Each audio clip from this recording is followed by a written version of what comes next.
नमस्कार दोस्तों, मैं Puneet Chaturvedi all exam place के इस ऑनलाइन प्लेटफॉर्म पर आप सभी का स्वागत करते हैं। चलिए स्टार्ट करते हैं आज का एक नया टॉपिक जिसका नाम है मध्य प्रदेश की प्रमुख चर्चित प्रतिमाएं। ठीक है, अभी हम यहाँ पर जो मध्य प्रदेश में कुछ नई नई प्रतिमाएं बनी है ना, फेमस जो मोस्ट फेमस स्टैचू बनाए गए हैं, उन स्टैचू के बारे में यहाँ पर डिस्कस करने वाले हैं, क्योंकि यहाँ पर स्टैचू से रिलेटेड क्वेश्चन आते हैं। अब जैसे सीधा प्रश्न यह आ जाएगा, जो स्टैचू ऑफ वननेस है ना, स्टैचू ऑफ वननेस, तो ये वननेस कहां पर बना हुआ है? स्टैचू ऑफ वननेस किसका प्रतिमूर्ति किसकी है, किसने इनकी डिजाइन बनाई है? इस तरीके के प्रश्न यहां पर पूछे जाते हैं। जैसे सबसे पहले एकात्म धाम के नाम से भी जाना जाता है स्टैचू ऑफ वननेस को। ठीक है, जो ये स्टैचू ऑफ वननेस है इसे एकात्म धाम भी कहते हैं। आदि गुरु शंकराचार्य भगवान, हमारे जो शंकराचार्य भगवान हैं, इनकी अष्टधातु की 108 फीट ऊंची प्रतिमा का अनावरण किया गया है। कितना? 108 फीट ऊंची प्रतिमा का अनावरण किया गया है 21 सितंबर 2023 को। ध्यान रखिएगा इस प्रतिमा का अनावरण कब किया गया है, तो यह प्रतिमा अनावरण की गई है 21 सितंबर 2023 को। और उस समय हमारे यहां पर चीफ मिनिस्टर कौन थे? तो जल्द से जल्द वहां पर मतलब उसी समय पे तत्कालीन थे मुख्यमंत्री शिवराज सिंह चौहान। उन्होंने यहां पर इसका क्या करवाया था? अनावरण कराया था। ओमकारेश्वर जो मानधाता है, खंडवा डिस्ट्रिक्ट में पड़ता है, यहां पर स्टैच्यू ऑफ वननेस को स्थापित किया गया है। अब इसके बारे में कुछ और चीजें बात कर लेते हैं। जैसे सबसे पहली एक इंपॉर्टेंट बात है, यहां पर इसे अद्वैत लोक के नाम से जाना जाता है। किस नाम से जाना जाता है इस स्टैचू ऑफ वननेस को, इस प्रतिमा को, इस परिसर को, है ना? जैसे आपका महाकाल लोक बनाया गया है, ठीक उसी तरीके से कुछ जिस प्रकार से महाकाल लोक बनाया गया है, ठीक उसी तर्ज पर यहां पर स्टैचू ऑफ वननेस को भी क्या किया गया है? डिजाइन किया गया है। ठीक है, यहां शंकर संग्रहालय और शंकर अंतरराष्ट्रीय अद्वैत वेदांत भी स्थापित किया जाएगा। देखिए, शंकर अद्वैत क्या है? ये अंतरराष्ट्रीय अद्वैत वेदांत की स्थापना की जाएगी संस्थान की। इसके अलावा शंकर संग्रहालय भी बनाया जाएगा, जहां पर शंकराचार्य जी को पढ़ने के लिए उनसे संबंधित जो दर्शन है उस दर्शन को पढ़ने की यहां पर बहुत सारी आपको सामग्री पुस्तक उपलब्ध होंगी। इसके अलावा इसकी जो लागत रही है 198 करोड़ रुपीस रही है लागत, जबकि संपूर्ण लागत इसकी अगर देखेंगे तो 2100 करोड़ है। मतलब केवल प्रतिमा की लागत 200 करोड़ के आसपास और बाकी बचा हुआ 1900 करोड़ रुपए आपका संपूर्ण लागत के लिए यहां पर बात की जा रही है। ठीक है, चलिए नेक्स्ट बात करते हैं यहां पर अगला। तो इसमें अगर हम बात करते हैं कि 2021 में अभी एक अगली जो मूर्ति आती है, हम उसके बारे में बात करते हैं। जो नेक्स्ट है उसके पहले थोड़ा सा स्टैच्यू ऑफ वननेस के कुछ और फिगर्स बचे हुए हैं, पॉइंट्स बचे हुए हैं। मोदी जी ने केदारनाथ उत्तराखंड में आदिगुरु शंकराचार्य की 12 फुट की प्रतिमा का अनावरण किया था, इसके पहले किया था। लेकिन हम बात कर रहे हैं स्टैच्यू ऑफ वननेस, जो कि हमारी कौन सी है? मध्य प्रदेश वाली है। ठीक है, ये जो हमारी स्टैच्यू है ये अलग है, 2023 में स्थापित की गई। अब दोनों ही जगह आदिगुरु शंकराचार्य जी की क्या प्रतिमा का स्थापना की गई है। ठीक है, चलिए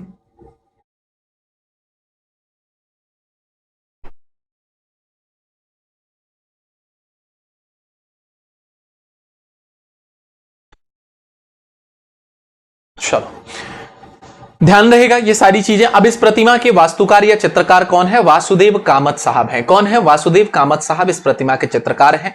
और प्रतिमा के शिल्पकार जो है ये कौन है? भगवान रामपुरे। एक चीज और यहां पे मैं आपको लिख देता हूं। ठीक है, ये जो प्रतिमा है कितने फीट ऊंची है? ठीक है, ये जो प्रतिमा है स्टैचू ऑफ जो वननेस है, इस प्रतिमा की जो हाइट है, ये हाइट कितनी है? ये इंपॉर्टेंट रहेगी अगर कभी आपसे पूछ ली जाए। ठीक है, तो ये प्रतिमा की जो हाइट है 108 फीट ऊंची है। हाइट तो जरूर आपको यहां पर याद रखनी ही पड़ेगी, क्योंकि ये क्या है? सबसे ऊंची प्रतिमा है यहां पर, है ना? ये क्या है? सबसे ऊंची प्रतिमा है ना? मंदाता द्वीप पर बनाया गया है, इसे ध्यान रखेंगे, जो कि ओमकारेश्वर के पास में एक द्वीप पड़ता है। चूंकि ओमकारेश्वर हमारा 12 ज्योतिर्लिंगों में से एक मुख्य ज्योतिर्लिंग है, वहीं पास में इनको आदिगुरु शंकराचार्य जी की जो प्रतिमा है इसका अनावरण किया गया है। ठीक है, चलिए बात करते हैं नेक्स्ट, अगली बात करते हैं, अगले फैक्ट आते हैं यहां पर, अगली प्रतिमाओं के बारे में चर्चा करते हैं। जैसे अगली प्रतिमा है नागा बैगा और बैगिन की प्रतिमा। नागा है ये, बैगा और ये इनकी है कौन? बैगिन। तो नागा, बैगा और बैगिन इन दोनों का क्या बनाया गया है? ये स्टैचू बनाया गया है।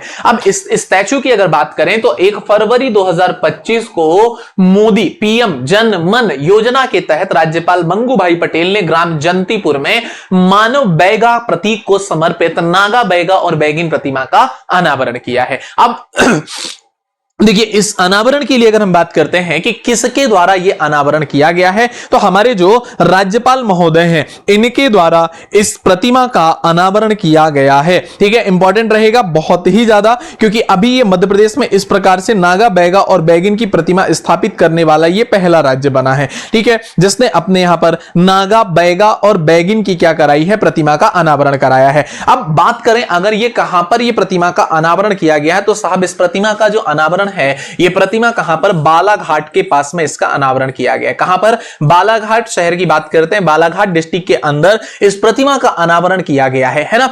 अब इसमें बालाघाट है, छिंदवाड़ा मतलब छिंदवाड़ा है, छत्तीसगढ़ का आसपास का क्षेत्र, तो जितना भी ये क्षेत्र है, बैगाचक क्षेत्र, मंडला वाला क्षेत्र हो जाए, ठीक है, डिंडोरी वाला क्षेत्र हो जाए, तो ये सबकी प्रतिमा मतलब आस्था यहां से जुड़ी हुई है। इस प्रतिमा का निर्माण मूर्तिकार लक्ष्मी नारायण ने किया है। किसने किया है, मूर्तिकार लक्ष्मी नारायण ने इस प्रतिमा का मूर्तिकार किया है, मतलब जो मूर्तिकार है, मूर्ति बनाने वाले।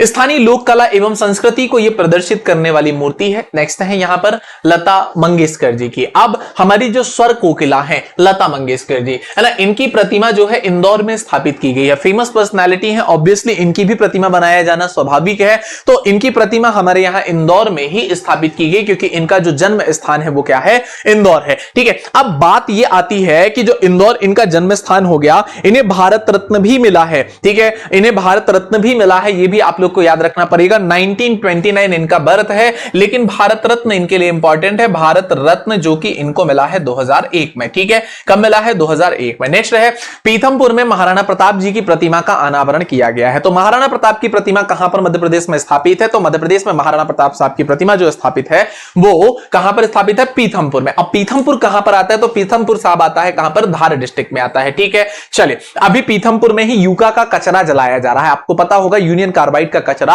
है ना, तीनों खेप यहीं पर फाइनली मंजूरी मिली थी सुप्रीम कोर्ट के निर्देश के बाद, यहीं पर जलाया जा रहा है। नेक्स्ट बात करते हैं महाराजा छत्रपति शिवाजी महाराज, है ना। देखिए छत्रपति शिवाजी महाराज जी की बात करते हैं, तो आपकी प्रतिमा का अनावरण धार जिले में किया गया है। ठीक है, धार जिले में छत्रपति शिवाजी महाराज की प्रतिमा का अनावरण किया गया। नेक्स्ट बात करते हैं यहां पर अमर शहीद चंद्रशेखर आजाद। अब देखिए हमारे यहां पे चंद्रशेखर आजाद चूंकि झाबुआ जिले के भाभरा ग्राम में इनका जन्म होता है, ऐसा हम पढ़ते हैं, तो भोपाल शहर में अमर शहीद चंद्रशेखर आजाद की भव्य प्रतिमा का अनावरण किया जा चुका है। तो अगर प्रश्न आता है कि अमर शहीद चंद्रशेखर आजाद जी की प्रतिमा का अनावरण कहां किया गया है, तो आप यहां पे झाबुआ मत लगाइएगा, भोपाल लगाइएगा। सम्राट यशोधर्मन, अब मंदसौर शहर में सम्राट यशोधर्मन की मूर्ति स्थापित की जाएगी, ऐसा कहा गया। ठीक है, तो मंदसौर में जो यशोधर्मन महाराज हैं इनकी मूर्ति कहां पर, तो यह स्थापित की जाएगी मंदसौर में।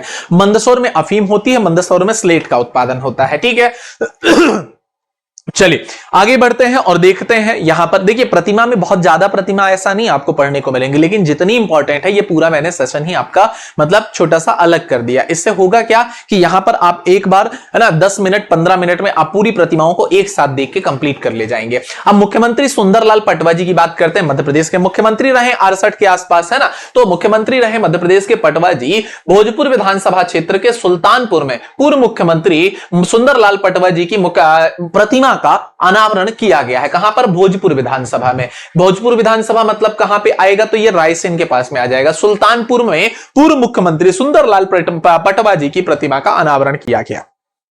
नेक्स्ट बात करते हैं तिरुपति बालाजी। अब तिरुपति बालाजी की प्रतिमा का अनावरण मध्य प्रदेश में कहां है, तो खंडवा जिले के छैगांव माखन स्थित, है ना, दिव्य बालाजी नगर में भगवान बालाजी की मूर्ति स्थापित की जा रही है। यह एशिया की सबसे ऊंची 81 फीट की मूर्ति होगी। कितनी, एशिया की सबसे ऊंची, और अगर आप देखेंगे तो 81 फीट की ये क्या है, प्रतिमा है भगवान तिरुपति बालाजी महाराज की। ठीक है, नेक्स्ट बात करते हैं सम्राट पृथ्वीराज चौहान जी की मूर्ति। अब पृथ्वीराज चौहान साहब की मूर्ति की अगर चर्चा करें तो इंदौर में पृथ्वीराज चौहान तृतीय की अश्वरोही प्रतिमा स्थापित किया। अश्वरोही मतलब घोड़े पर बैठी हुई यह प्रतिमा, और अगर कभी भी किसी घोड़े के 2 पैर हवा में होते तो आपको पता है युद्ध में वीर गति को प्राप्त हुए, ऐसा, है ना, संकेत बताया जाता है। तो ये हो गई किसकी, सम्राट पृथ्वीराज चौहान साहब की। फिर इसके बाद में रानी दुर्गावती जी की। तो रानी दुर्गावती जी की बात करते हैं, मदन महल संग्रहालय में वीरांगना रानी दुर्गावती की 52 फीट ऊंची प्रतिमा स्थापित होने वाली है। ठीक है, तो इनके महल में ही, मदन महल में अगर हम बात करते हैं, कहां पर, मदन महल में वीरांगना रानी दुर्गावती की 52 फीट ऊंची प्रतिमा स्थापित की जाएगी। नेक्स्ट है यहां पर क्या, शहीद अमृता देवी बिश्नोई। अब देखिए शहीद अमृता देवी बिश्नोई पुरस्कार भी अपने यहां पर प्रदान किया जाता है। तो शहीद अमृता देवी बिश्नोई जी की, जो कि हमारी पर्यावरणविद रही है ना, पर्यावरण का संरक्षण करने वाली, तो इनकी जो प्रतिमा है इंदौर में स्थापित कराई जाएगी अमृता देवी बिश्नोई पार्क में। कहां पर, अमृता देवी बिश्नोई पार्क में आपकी प्रतिमा स्थापित की जाएगी। जो पेड़ों को काटते हैं तो पेड़ों से क्या करते हैं, लिपटकर पेड़ों को बचाने के लिए इस प्रकार से प्रतिमा बन रही है। वराह प्रतिमा, वराह स्टैच्यू की बात करते हैं। मुंबई में आयोजित अंतरराष्ट्रीय प्रदर्शनी में मध्य प्रदेश के विदिशा की वराह प्रतिमा का चयन किया गया है। अब वराह प्रतिमा बनी है विष्णु भगवान का क्या है, मतलब बराह अवतार में यहां पर बताया जाता है। अब बराह अवतार में देखिए, जैसे आप लोगों ने कई जगह पर आपके यहां पर बराह अवतार की जो प्रतिमा लगी रहती है, लोग क्या करते हैं, उसके बीच से घुस के और निकलने का प्रयास करते हैं, फिर कहते हैं कि हमारा पाप वगैरह है ना, अगर नहीं होंगे, है ना, हम पापी नहीं होंगे तो निकल जाएंगे। तो ऐसा करके आपने देखा होगा कई जगह पर ये प्रतिमा छोटी छोटी, लेकिन जो फाइनल प्रतिमा का चयन किया गया, विदिशा की एक प्रतिमा का चयन किया गया है अंतरराष्ट्रीय प्रदर्शनी में, तो इसलिए ये बराह प्रतिमा विदिशा की फेमस है। ठीक है, फिर नेक्स्ट है क्रांति सूर्य टंटा मामा। अब टंट्या मामा जी की तो सभी लोग जानते हैं, टंट्या मामा जितने भी बच्चे तैयारी करते हैं मध्य प्रदेश के, तो टंट्या भील चौराहा, कौन सा, क्रांति सूर्य टंट्या मामा के बलिदान दिवस के अवसर पर इंदौर के भंवरकुआं चौराहे पर इस प्रतिमा का अनावरण किया गया और इस चौराहे को यह कहा गया कि अब इसे टंट्या चौराहे के नाम से जाना जाएगा और क्रांति सूर्य टंट्या मामा की वहां पर प्रतिमा लगा दी गई। नेक्स्ट है राजा भोज महाराज, है ना, तो राजा भोज की बात करते हैं। शिवराज सिंह जी चौहान ने धार में भोज उद्यान में राजा भोज की प्रतिमा का अनावरण किया। अब आपने एक और प्रतिमा इसी तरीके की देखी होगी, कहां पे बोलोगे, बड़ा तालाब में, है ना, लेक व्यू में, पर नहीं, आप लोग इसको राजा भोज की जो प्रतिमा है मेन ध्यान रखिएगा, धार में भोज उद्यान में राजा भोज की प्रतिमा का अनावरण किया गया है। नेक्स्ट है स्वर्गीय अटल बिहारी वाजपेयी जी की प्रतिमा। अब देखिए स्वर्गीय अटल बिहारी वाजपेयी साहब की बात करते हैं तो 25 दिसंबर की बात है, 1924 में आपका जन्म होता है और 25 दिसंबर को सुशासन दिवस के रूप में मनाया जाता है। पूर्व प्रधानमंत्री रहे मध्य प्रदेश से भारत के, है ना, स्वर्गीय अटल बिहारी वाजपेयी भारत रत्न भी हैं और इनकी सबसे ऊंची प्रतिमा सागर के अटल पार्क में स्थापित की जाएगी। कहां पर, सागर के अटल पार्क में स्थापित की जाएगी। संबंध कहां से, ग्वालियर से। नेक्स्ट राजा शंकर शाह और रघुनाथ शाह। अब गोंड शासक हैं ये दोनों, राजा शंकर शाह, रघुनाथ शाह। मंडला में राजा शंकर शाह और रघुनाथ शाह की विशाल प्रतिमा स्थापित की जाएगी। कहां पर, मंडला जिले में, ध्यान रखिएगा, मंडला जिले में आपकी प्रतिमा का अनावरण किया जाएगा। तो दोनों ही राजा शंकर शाह और राजा रघुनाथ शाह दोनों ही गोंड शासक है। नेक्स्ट बात करते हैं, अगला है रानी लक्ष्मीबाई जी की प्रतिमा, है ना। आप देखिए रानी महारानी लक्ष्मीबाई जी की बात करते हैं, ग्वालियर में सबसे ऊंची प्रतिमा 21 फीट की प्रतिमा का अनावरण किया जा रहा है। कितनी फीट ऊंची है साहब ये, तो 21 फीट ऊंची ये प्रतिमा है जिसका अनावरण किया जा रहा है। किस जगह पर किया जा रहा है, तो साहब ग्वालियर में, है ना। रिलेटेड फैक्ट में नहीं बता रहा हूं मैं, यहां पे आप लोग जरूर ध्यान रखिएगा। अभी फिलहाल ये हो गया अपना, आगे बढ़ते हैं, हम देखते हैं और पॉइंट भगवान राम की प्रतिमा के अनावरण के लिए। तो देखिए भगवान राम की प्रतिमा का अनावरण मध्य प्रदेश में कहां पर किया गया, तो मध्य प्रदेश का जो गुना जिला है, गेटवे ऑफ मालवा, याद रखिएगा क्या है, गेटवे ऑफ मालवा, मालवा का प्रवेश द्वार गुना, इसमें भगवान राम की सबसे ऊंची प्रतिमा स्थापित की जा रही है। 111 फीट ऊंचाई रहेगी साहब, कितनी रहेगी, 111 फीट की यहां पर इनकी क्या ऊंचाई रखी गई है, भगवान राम की प्रतिमा की ऊंचाई 111 फीट, इंपॉर्टेंट है, याद रखिएगा। सो बढ़ते हैं, नेक्स्ट देखते हैं अगला, राजा हृदय शाह लोधी। क्या है, राजा हृदय शाह लोधी, तो हृदय शाह लोधी जो है 1842 ईस्वी में बुंदेला क्रांति के महानायक रहे हैं और आपकी अष्टधातु की प्रतिमा 11 फीट ऊंची नरसिंहपुर जिले में स्थापित कराई जा रही है। कहां पर, नरसिंहपुर जिले में 11 फीट ऊंची राजा हृदय शाह की प्रतिमा स्थापित कराई जा रही है। बुंदेला क्रांति के जननायक नेता के रूप में रहे हैं। फिर है स्वर्गीय सुषमा स्वराज। अब देखिए मध्य प्रदेश के विदिशा टाउन में पूर्व केंद्रीय मंत्री स्वर्गीय सुषमा स्वराज की प्रतिमा स्थापित की जाएगी, है ना। कहां पर की जाएगी, तो विदिशा टाउन में ही या विदिशा जिले में ही इनकी प्रतिमा का अनावरण किया जा रहा है। इसके बाद में अगले हैं अमर शहीद हेमू कालानी। अब देखिए हेमू कालानी जी की बात करते हैं, अमर शहीद, अब ये भी अमर शहीद है, तो देश की स्वतंत्रता के लिए अपना सर्वस्व न्यौछावर करने वाले हेमू कालानी की जो प्रतिमा है भोपाल में मनुआ भान टेकरी पर लगाई जाएगी। ये शायद क्वेश्चन भी हमने कहीं देखा है, चाहे तो टेस्ट सीरीज में या कहीं ना कहीं देखा है ये क्वेश्चन, है ना। भोपाल में मनुआ भान टेकरी, कहां पर, मनुआ भान टेकरी में शहीद हेमू कालानी जी की प्रतिमा स्थापित कराई जाएगी। मां अहिल्याबाई होलकर जी की प्रतिमा।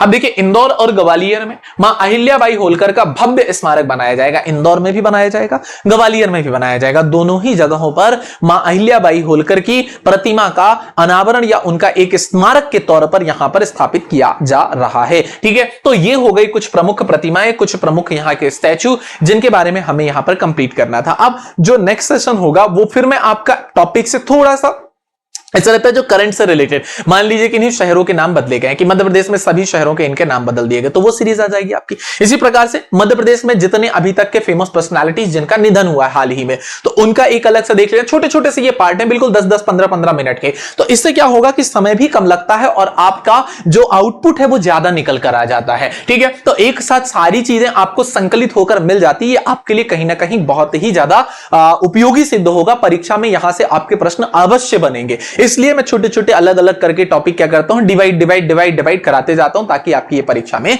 काम आ सके। तो चलिए फिलहाल अभी के लिए इस सेशन को हम यहीं पर समाप्त करते हैं। मुलाकात करेंगे आपसे इसी प्रकार के अगले करंट के सेशन के साथ, मध्य प्रदेश के करंट के सेशन के साथ। तब तक के लिए धन्यवाद। जय हिंद, जय भारत। Thank you.